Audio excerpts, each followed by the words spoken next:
Nebraska Republican Congressman Jeff Fortenberry, a member of the House Appropriations Committee and someone who actually handpicked one of those electors who will determine the president tomorrow. Always good to see you. Thank you for joining us on the Fox Report tonight. Good evening. Thank you for having me. All right. I want to start with why I invited you on, and it has to do with what you wrote, and you tweeted about it earlier today. You talked about this electoral process, and you talked about the elector that you chose, and I want to point out that to our knowledge, there's only been one Republican, I believe he's an elector from Texas, who's gone public with plans to break from Donald Trump. There hasn't been an election in which more than one elector has jumped ship for reasons other than death of a candidate since 1836. So if there's a defection more than one among the Republicans, it would make history. Your thoughts? Well, it's not going to come from Nebraska. The elector that I chose is someone who I have known for a very long time. He's a small business person. He's dedicated to his family. He lives in a small Nebraska town, has been involved in civic affairs for decades. In fact, when I called him, he said, "Congressman, shouldn't you get someone more qualified? Who am I?" And I said, "That's the exact reason you're qualified, because you're reflective of the people here." I think Donald Trump will be elected president tomorrow by the Electoral College. I do not see this as any kind of momentum out there. The electors here in Nebraska have received a number of communications, if you will, urging them to do something different, but their votes are secure here. You know, I'm curious, Congressman, just why the drama around this for Democrats? I mean, I haven't seen, as I mentioned, it would be history-making if there's even one more. It would take 37, according to our previous reporter, Caroline Shively. So how do you account for the drama around this? Well, I think there are various stages of grief that goes on in any loss, and there's anger and denial and ultimate acceptance, and perhaps that's what's going on here. But in reality, Donald Trump was elected president. Hillary Clinton lost the election. Most people in America, or many people, feel like they've been left behind the current economic, political, and cultural settlement in this country. There is downward pressure on wages.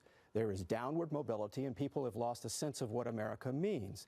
Hillary Clinton ran from the salons of the Upper East Side to Hollywood, collecting hundreds of millions of dollars, spent over $1 billion in this campaign with a message that did not resonate.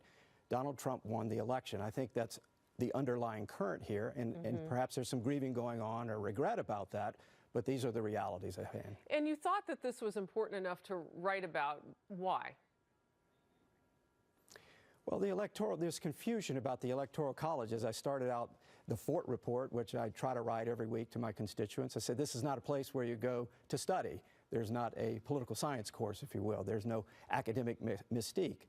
It is a long-held part of our tradition in the Constitution, written or argued for earlier by the now popular Alexander Hamilton, because it protects small states, if you will, from bigger populous states like New York and California that could swamp the rest of the country because they're so populous if their votes went to one candidate. That's one of the fundamental purposes of the Electoral College. That's why it's an important check on our system. All right, we're going to move on. A couple things I want to cover with you. And you know, I've been following you on Twitter for a little while, just kind of watching. You're very vocal, and you even tweeted with Donald Trump's name in your Twitter feed about religious minorities who are suffering. You wrote recently that you hoped he reached out to the leadership in Cairo after Coptic Christians were killed. Your thoughts on that?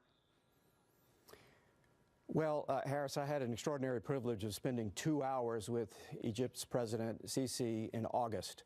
We talked about a number of things, but I started out the conversation by thanking him because early in his presidency, he went on Egyptian television with the Coptic Christian Pope, Pope Tewodros, who represents 10 million Christians in Egypt, and the Grand Imam at Al-Aqsa University, which is the traditional seat of Sunni learning, both of them side by side, and he looked at the camera and said, "We are Egyptians." This was a very courageous act for President Sisi to do so, and I thought it was important that he met with Donald Trump prior to this, to the election, and developed some relationship there.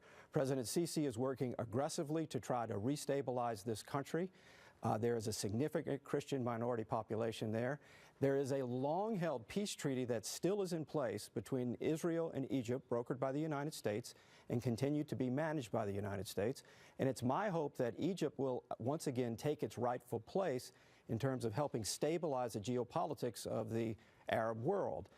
To do this, it's going to take courageous people and courageous actions like President Sisi did, upholding a pluralistic notion and a healthy form of nationalism that stops this threat to religious minorities throughout the Middle East. If we lose their presence, we lose the pluralistic nature of what is ordinary and good for humanity to flourish. This isn't just about one persecution of Christians and Yazidis as well as innocent Muslims.